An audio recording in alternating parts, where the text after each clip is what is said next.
কিরে তোরে আমি কোন সময় বলছি আমার এক কাপ চা দিতে?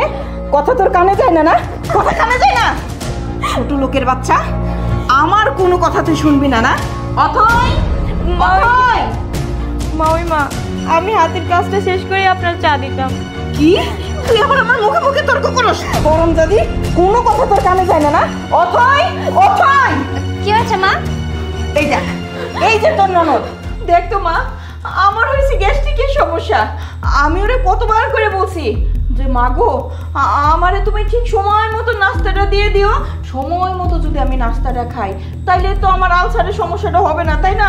দেখ তোর ননদ রে আমি সেই কোন সময় বলছি, প্রায় 1-1.5 ঘন্টা আগে বলছে আমার একটু নাস্তা দেন, একটু চা দে, এখনো দেয় নাই। না ভাবি, মা ওই আমাকে 1 মিনিট আগেই বলছে। আর এখানে আসার পর দেখলাম যে টেবিলটা অপরিষ্কার। টেবিলটা পরিষ্কার করেই আমি মাকে চা দিয়ে দিতাম, কিন্তু মা ওই আইসে আমার গায়ে হাত তোলা শুরু করে দিয়েছে। চুপ, একদম মুখে মুখে কথা বলবি না। আমার মা যখন তোর কাছে নাস্তা চেয়েছে তুই তখন কেন দিলি না? আমার মায়ের মুখে মুখে আবার তুই তর্ক করছিস?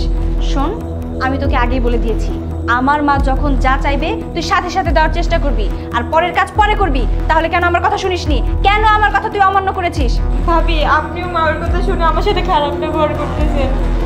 আমি যদি ভুল করে তাহলে মাফ করে দেন, আর আমি এক্ষুনি মায়ের চা দিয়ে দিতেছি। লাগবে না তোর চা। আমার মুখে মুখে কথা বলে আমাদের ভুল ধরা হচ্ছে। দেখেছো মা, ওর দিন দিন সাহস বেড়েই যাচ্ছে। ওকে কি করি বলো তো? কি আর করবি? কোনো কিছুই করতে হবে না, কথার উত্তরে ওর গায়ে হাত তুলতে হবে। ধর ধর এভাবে ছাড়েন।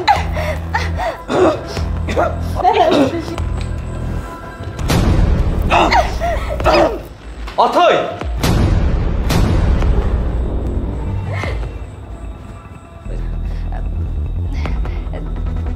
দেখো না, তুমি সময় মতো এসে খুব ভালো করেছো। এই যে তোমার বোন আমার একটা কথাও শোনে না। আমি যদি একটা কথা বলি আমার মুখে মুখে তর্ক করে। আমার মা তার সাথে মুখে মুখে তর্ক করে। তুমি বলো, আমার মা তো মুরব্বী মানুষ, তার কথা শোনা কি তোমার বোনের উচিত নয়? চুপ, একদম চুপ। তোর এই মুখ থেকে আর একটা মিথ্যা কথা বের করিস না। আমার বোন কেমন আমি খুব ভালো করে জানি, কারণ ও আমার বোন। আজকে কিছু কথা বলিস, তোর মা আর তুই যে আমার বোনের সাথে ব্যবহারটা করিস না আমি খুব ভালো করে জানতাম, কিন্তু কখনো কোনো প্রতিবাদ করিনি। কেন জানিস? কারণ আমি ভাবতাম হয়তো তোরা একদিন ভালো হয়ে যাবে, কিন্তু না। দিনের পর দিন আমার বোনটাকে চাকরানি বানিয়ে রেখেছে সেই বাড়িতে। আর এই যে মা, আপনার কি একটু লজ্জা করে না? খান তো জামাই বাড়ি বসে বসে আপনি আমার বোনের সাথে এমন ব্যবহার কিভাবে করেন? ও তো আপনার মেয়ের মতো। আপনার মেয়েকে যেমন ভালোবাসেন আমার বোনটাকে কিভাবে ভালোবাসা যায় না? মাকে হারিয়েছি অনেক আগে, তারপর বাবাও চলে গেছে। বাবা মায়ের যে ভালোবাসাটা সেটা ভেবেছিলাম হয়তো আপনার কাছ থেকে পাবো, বাট আপনি উপরে উপরে আমার সাথে খুব ভালো ব্যবহার করেন। যখন আমি অফিসে চলে যাই তখন আমার বোনের সাথে খারাপ ব্যবহার করেন কেন? তোমার বোন আমার কোনো কথাই শোনে না। যদি আমার কোনো কথা শুনতো তাহলে কি তোমার বোনের গায়ে আমি হাত তুলতাম? তুই তো আমার কোনো কথা শুনিস না। কি ব্যাপার দুলা ভাই, আপনি আমার বোনের গায়ে হাত তুলেন কেন? বাহ, ভালোই হয়েছে। সঠিক সময়ে শালা বাবুর আগমন। কি হয়েছে? অনেক জ্বলছে তাই না? তোমার বোনের গায়ে হাত দিয়েছি বলে তোমার অনেক জ্বলছে। সেম টু ইউ, আমারও অনেক জ্বলে যখন তোমার মা তোমার বোন আমার বোনের গায়ে হাত তোলে। আচ্ছা, একটা কথা বলতো,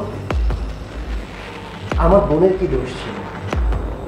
আমার বোনটাকে তো আমি বিয়ে দিয়েছিলাম, সেখানে নির্যাতন সহ্য না করতে পেরে আমাকে বিষয়গুলো জানায়, তাই আমি ওই ঘর থেকে আমার বোনটাকে এই ঘরে নিয়ে আসি। আমার বোনটাকে কেন তোর মা তোর বোন চাকরানি বানিয়ে এই বাড়িতে রেখেছে? আমার কিসে কমতি আছে? টাকা পয়সা বাড়ি গাড়ি কোনো কিছুতে কমতি আছে? আমার বোন এখানে রাজরানী হয়ে থাকবে, কেন চাকরানি হয়ে থাকবে? বল, উত্তর দে। অনেক হয়েছে, আর না। তুই এই মুহূর্তে তোর মা এবং তোর বোনকে এই বাড়ি থেকে নিয়ে যা। আমি তোর বোনকে নিয়ে সংসার করব না। আপু, দুলাভাই এসব কি বলছে? ছি, তোকে আমার বোন বলে পরিচয় দিতে লজ্জা লাগছে। তুই এই কাজগুলো কিভাবে করতে পারিস? এই বাড়ি, এই সংসার সবই তো তোর নিজের, তাই না? তোকে আর কি বলবো। মা, তোমাকেও বলছি, তুমি তোমার বড় মেয়ের সাথে কী করেছো তোমার কি মনে নেই? তুমি তোমার বড় মেয়ের বাড়িতে থেকে থেকে এই সমস্ত কূটনী বুদ্ধির কারণে তার সংসারটা ভেঙেছো। তারপরও তুমি তোমার ছোট মেয়ের পিছনে লেগেছো তার সংসারটা ভাঙার জন্য। শোনো মা, আজকের পর থেকে তুমি তোমার এই ছোট মেয়ের বাড়িতে আর কখনো আসবা না। আর তোলা ভাই, আপনাকে একটা কথা বলে যাচ্ছি, আমার বোন যতদিন না শুধরাচ্ছে ততদিন আমার বোনের জন্য আমাদের বাড়ির দরজা চিরতরের জন্য বন্ধ। যেদিন আমার বোন নিজে থেকে ঠিক হবে, নিজে থেকে শুধরাবে, তারপরে আমি আমার বোনকে আমার বোন বলে পরিচয় দিব, তার আগে না। মা চলো। হ্যাঁ বাবা, তুই একদম ঠিক কথা বলছিস। আসলে দোষ তো আমারই। আমি কেন মেয়ের বাড়িতে এসে এভাবে ওর সংসারটা নষ্ট করব? আমার ভুল হয়েছে, এরকম ভুল আমি আর কখনোই করব না। জামাই বাবাজি, আমার ভুল হয়ে গেছে, তুমি আমারে মাফ করে দাও। আমি এই যে এখন তোমার বাড়ি থেকে যাব, আর কখনোই আসবো না। অথই, আমি তোরে এতদিন ধরে যা বলছি, আমার এই কথাগুলো তোর শোনা উচিত হয় নাই, কারণ তোর ননদটা এতিম, ওর তো তুই ছাড়া আর কেউ নাই। ওরে তুই নিজের বোনের মতন করেই দেখিস, ওরে আর কখনোই কষ্ট দিস না। আমি আর কোনোদিনও তোদের বাড়িতে আসবো না। চলো।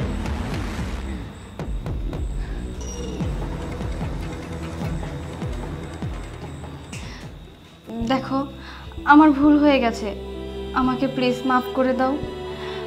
আমি যদি জানতাম বিষয়টা এত দূর আসবে, আমি কখনোই এমন করতাম না।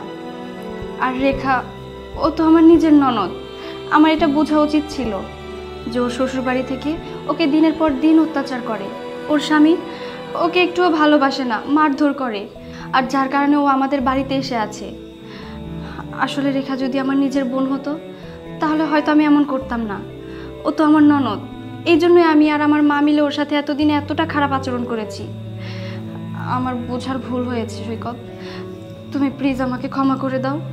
তুমি যদি আমাকে এই বাড়ি থেকে বের করে দাও তাহলে তো ওর মতো আমার অবস্থা হবে, আমার বাবার বাড়িতে গিয়ে বসে থাকতে হবে। আমি এমনটা চাই না, আমি তোমার সাথে থাকতে চাই, আমি সংসার করতে চাই। প্লিজ বোঝার চেষ্টা করো। থাক, আমার কাছে ক্ষমা চাইতে হবে না। তুমি যে তোমার ভুলটা বুঝতে পেরেছো, এতেই আমি খুশি। আমার কাছে ক্ষমা না আছে যার সাথে খারাপ বিহেভ করেছো, তার কাছে ক্ষমা চাও। রেখা বোন, আমার ভুল হয়েছে, প্লিজ তুমি আমাকে ক্ষমা করে দাও। আমি আর কোনোদিনও এমনটা করব না।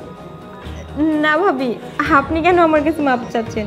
আপনি তো আমার বড় ভাবি, মায়ের মতো। আপনি আমার কাছে মাপ চেয়ে আমাকে ছোট করবেন না।